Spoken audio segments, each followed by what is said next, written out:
नक्सलियों से जुड़ी है, जिसमें नक्सलियों को एक बार फिर से बड़ा झटका लगा है और इस बार जो झटका लगा है उससे नक्सली जो है कभी उबर नहीं पाएंगे। दरअसल कांकेर और महाराष्ट्र के गढ़चिरौली से बड़ी खबर सामने आई, जहां नक्सल संगठन को अब तक का सबसे बड़ा झटका लगा। नक्सली संगठन के सीसी मेंबर सोनू दादा उर्फ भूपति ने करीब 60 अन्य साथियों के साथ पुलिस के सामने आत्मसमर्पण कर दिया। बताया जा रहा है कि आत्मसमर्पण करने वालों के पास से 50 हथियार भी बरामद हुए हैं। ये कार्रवाई गढ़चिरौली में हुई है। हालांकि अभी पुलिस सूत्रों के हवाले से ही इसकी जानकारी सामने आई है और आधिकारिक पुष्टि का इंतजार किया जा रहा है। सूत्रों की माने तो आत्मसमर्पण के बाद नक्सलियों से पूछताछ जारी है। इस घटनाक्रम को नक्सल संगठन के लिए एक बड़ा आंतरिक झटका माना जा रहा है। तो सीसी मेंबर सोनू दादा 60 अपने सदस्यों के साथ उसने आत्मसमर्पण कर दिया है और ये नक्सलियों के लिए बड़ा झटका है। दरअसल नक्सली संगठन के सीसी मेंबर है सोनू दादा, बेहद अहम उसका कद है, लेकिन उसने जो है आत्मसमर्पण कर दिया है। हालांकि अभी पुलिस सूत्रों के हवाले से ही इसकी जानकारी सामने आई है और अभी तक आधिकारिक पुष्टि नहीं है। और चलिए ज्यादा जानकारी के लिए हम अपने सहयोगी का रुख कर लेते हैं। हमारे साथ गौरव श्रीवास्तव फोन लाइन पर मौजूद हैं। गौरव, क्या कुछ जानकारी मिल पाई है? कोई आधिकारिक पुष्टि अब तक हुई है या नहीं, और इसे कितना बड़ा झटका माना जाए नक्सलियों के लिए? जी बिल्कुल, देखिए नक्सलियों के लिए बहुत बड़ा झटका है, क्योंकि जिस तरीके से सोनू के सरेंडर की बात सामने आ रही है और उसके साथ ही तकरीबन 60 नक्सली और हैं जो सरेंडर करने पहुंचे हैं।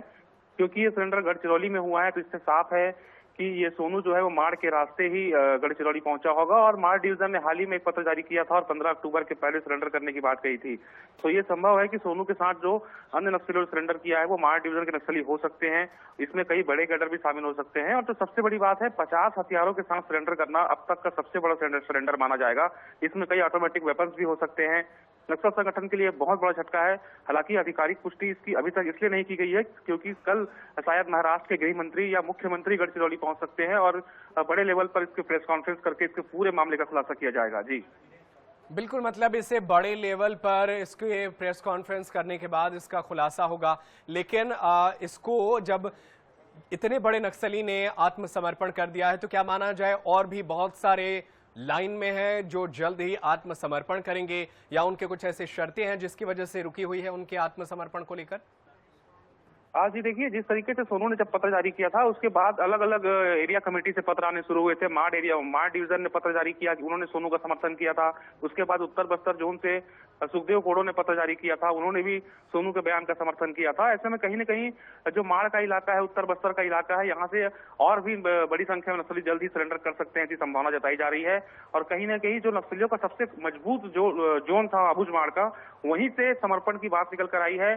और ये जो इलाका नक्सलियों का सेफ जोन माना जाता था, सीसी मेंबर्स का ठिकाना माना जाता था, अब कहीं न कहीं इस इलाके से नक्सलवाद पूरी तरीके से सिमटता हुआ नजर आ रहा है। जी लेकिन गौरव, कब तक प्रेस कॉन्फ्रेंस होने और कब तक आधिकारिक पुष्टि होने की बात सामने आ सकती है? देखिए, जो सूत्रों के हवाले से खबर मिली है कि कल इस पूरे मामले का खुलासा हो सकता है, क्योंकि सोनू एक बड़े कैडर का नक्सली है, सीसी मेंबर है। हाल ही में उसकी भाभी सुजाता ने सरेंडर किया था। उसका जो बड़ा भाई है किशन जी, वो 2011 में पश्चिम बंगाल में मुठभेड़ में मारा गया था। बड़े लेवल का यह नक्सली है। इससे कई अहम जानकारियां जो है पुलिस के हाथ लग सकती है, इसलिए उससे पहले पूछताछ की जा रही है।